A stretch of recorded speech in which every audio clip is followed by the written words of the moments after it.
Zay ny makasika an'iny fa lafim-baovao hafa tanteraka kosa indray makasika ny fampianarana mbola ao anatin'ny olana trany ireo mpianatra izay nahazo ny vatsim-pianarana tamin'ny Fanjakana Malagasy ka mamita ny fianarany any Chine any amin'izao fotoana izao hatramin'ity fotoana itenena ity tokoa mantsy dia mbola tsy ny am-pelatanan'ireto mpianatra ireto ny diplaomany nohon'ny tsy fandoavan'ny fanjakana ny saram-pianaran'ireto mpianatra ireto olana goavana no iainan'ireo mpianatra noho izany.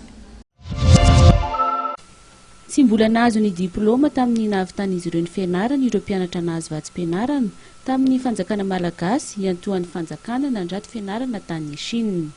Ny tsy fandoavan'ny fanjakana ny saram-pianaran'izy ireo no antony tsy nanomezan'ny université tany Chine ny diplaomany.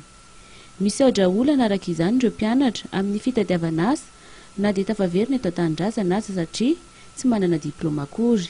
Any ka lasa sasapoana ireo mpianatra nandany fotoana tamin'ny fanatanterahana ny fianarana. Ambassade zay hoe efa vita le fianarana fa ahoana ihany le billet dia nahagaga fa misy nahavoara email ty le billet anao destination antana Shanghai Macariz jusqu'à Madagascar. Tampotampoka teo nefa le izy tamin'izay izy nanontany hoe omeo aloha ny copie ny photocopie ny diplomanao sy ny zavatra be nangatahany zareo zany zay vao mahazo an'le billet. Dia nefa za tsy nanana an'izay tamin'izay fotoana zay hoe tena tsy afaka manome aza satria mbola tsy azoko ny diplaomako. Dia nefa nomeny ihany le billet avy eo nomeny fanjakana. Dia makaka rehefa resa-bola le izy dia ela be fa rehefa resaka billet dia vetivety dia tonga. Tsy hianatra. Dia rehefa hianatra ny amin'ny Chine dia hianatra zay ny anarany satria amin'ny visa anaiky visa ny étudiant.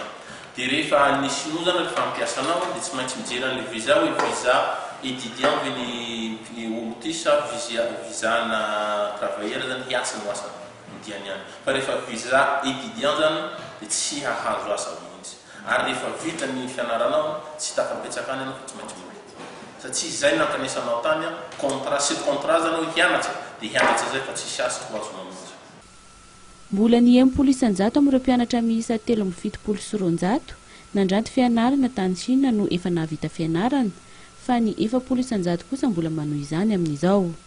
Mitaraina araka izany ireo ray aman-dren'ireo mpianatra mbola manohy fianarana any Chine amin'ny tokony hijeren'ny fanjakana azy ireo. International ny filerany any dia 4e année izao amita fianarana farany fa tena izay izy mibabababa miantso vonjy zay. Dia efa raha hevitra hoe modi dia hoy sisa iza nefa izay vola za nefa olona sahirana kely atao amin'ny 17 famité amin'ny miasa fa midemenazy ny asako ato. Zareo raha te hody izy tsy afaka mandefa le tapakila billet d'avion ka ny fanjakana mangataka ianao hoe alefa avy aloha izy mbola mahazoto izy zany vita le fianarana farany amin'ity zay miaritra izy zany nefa hiaritra izy nefa tsy azo diplôma mihitsy ozy izy raha fa tsy mahalohan'ny volan'ny fianarany sekolenarany ihany zany nefa trano ny sakafo moa zany dia efa tsy haintsony. Dia tsy mody an-tanam-polo zany raha ome fanjakana be rehefa vita fianarana satria tsisy diplôma dia anina rehefa tonga aty Madagasikara.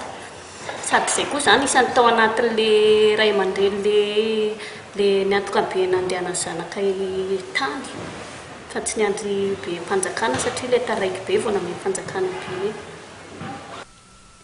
Nanamafy ireo mpianatra efa navita fianarana tany Chine saingy mbola tsy nahazo diplôma fa sarotra ny fitadiavana asa any Chine.